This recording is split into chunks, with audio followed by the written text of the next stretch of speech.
वार्तालाप टीवी, आपका नजरिया, आपकी आवाज।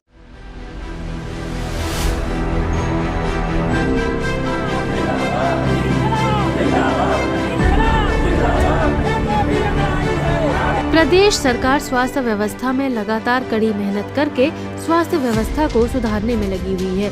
कोरोना महामारी के बीच एम्बुलेंस कर्मचारियों ने दिन रात लगातार कड़ी मेहनत की है। देश के प्रधानमंत्री नरेंद्र मोदी ने भी स्वास्थ्य कर्मचारियों को कोरोना योद्धा से संबोधित किया है। वहीं दूसरी ओर जनपद आजमगढ़ में एम्बुलेंस कर्मचारी भारी संख्या में एम्बुलेंस के साथ शहर के पास हाईवे पर धरने पर बैठे हुए हैं। एम्बुलेंस कर्मचारियों का कहना है कि एम्बुलेंस संघ की समस्याओं का तत्काल सरकार और कंपनी निवारण करें, नहीं तो ये संगठन पूरे उत्तर प्रदेश के कर्मचारियों के साथ एक बड़ा आंदोलन करेगी, जिसकी जिम्मेदारी सरकार और कंपनी की होगी। एम्बुलेंस कर्मियों ने केएलएस एम्बुलेंस पर कार्य कर रहे कर्मचारियों को कंपनी बदलने पर उन्हीं कर्मचारियों को रखे जाने की बात कही है। कहा गया है कि कोरोना काल में शहीद हुए आश्रितों के परिवार को जल्द बीमा राशि 50 लाख और सहायता राशि सरकार की तरफ से जारी हो। इसके अलावा सभी एम्बुलेंस कर्मचारियों को नेशनल हेल्थ मिशन के अधीन नहीं किया जाता है, तब तक ओटी दिया जाए। ऐसी ही तमाम मांगों को लेकर एम्बुलेंस कर्मचारी धरने पर हैं। वहीं दूसरी तरफ एक साथ सभी कर्मचारियों के आंदोलन में शामिल हो जाने के चलते स्वास्थ्य व्यवस्था चरमराती दिख रही है।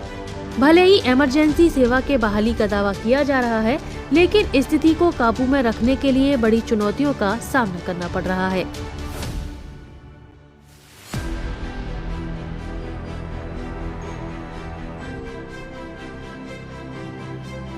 राजीव कुमार शर्मा। आज धरना दिए हैं, क्या है?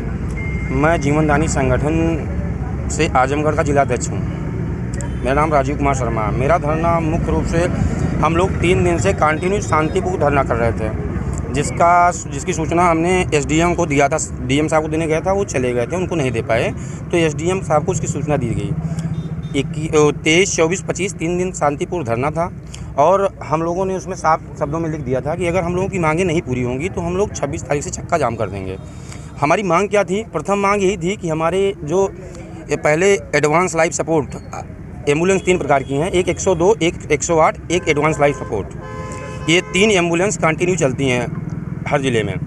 तो एडवांस लाइफ सपोर्ट में हमारे 250 कर्मचारी 250 एम्बुलेंस पूरे प्रदेश में हैं, जिसमें 1200 कर्मचारी कार्यरत हैं। आज तक उसका टेंडर जीबीके के हाथ में जो था और जीबीके उसको चला रही थी।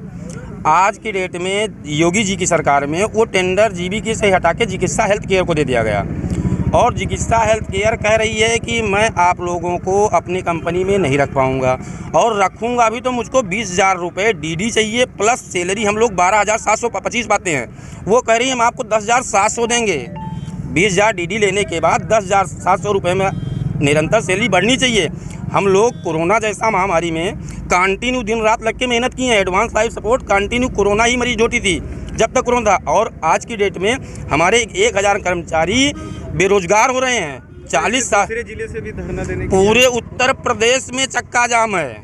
आजमगढ़ में अलग अलग जिलों से भी धरने में एम्बुलेंस आए हैं क्या? नहीं, केवल ये आजमगढ़ के जिले का है। अदर जिले की एम्बुलेंस अदर जिले में है। आजमगढ़ में केवल आजमगढ़ की एम्बुलेंस है। इस चक्का जाम से क्या मरीजों को परेशानियां नहीं? मरीजों को हम लोग कभी नहीं चाहते हैं कि आम जनमानस को कोई नुकसान हो। हम हर तहसील में एक ब्लॉक पे एक एम्बुलेंस 108 की इमरजेंसी के लिए दिए हैं। अगर किसी को कोई समस्या आती है तो वो एम्बुलेंस कार्य करेगी।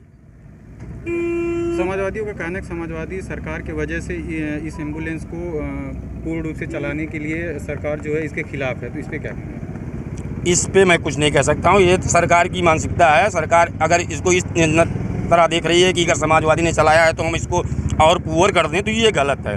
हम आम जनता हैं, हम लोग आम जनता से जुड़े हुए कार्यकर्ता हैं और निरंतर कार्य कर रहे हैं। हम लोग डायरेक्ट जनता को सेवा देते हैं। अगर आपकी मांगें पूरी नहीं होती है तो क्या करें? तो हमारा आंदोलन निरंतर जारी रहेगा। और प्रदेश कमेटी मेरी लखनऊ इको गार्डन में बैठी है। हम प्रदेश व्यापी आंदोलन है। प्रदेश कमेटी के आदेशानुसार हम यहाँ पे आंदोलन किए हैं।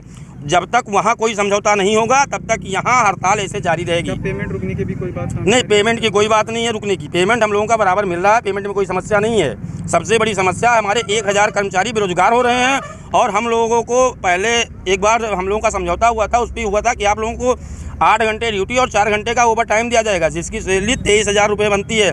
आज भी जीबीके हम लोगों को 12,700 रुपये टीएमटी को और 12,225 रुपये पायलट को देती है।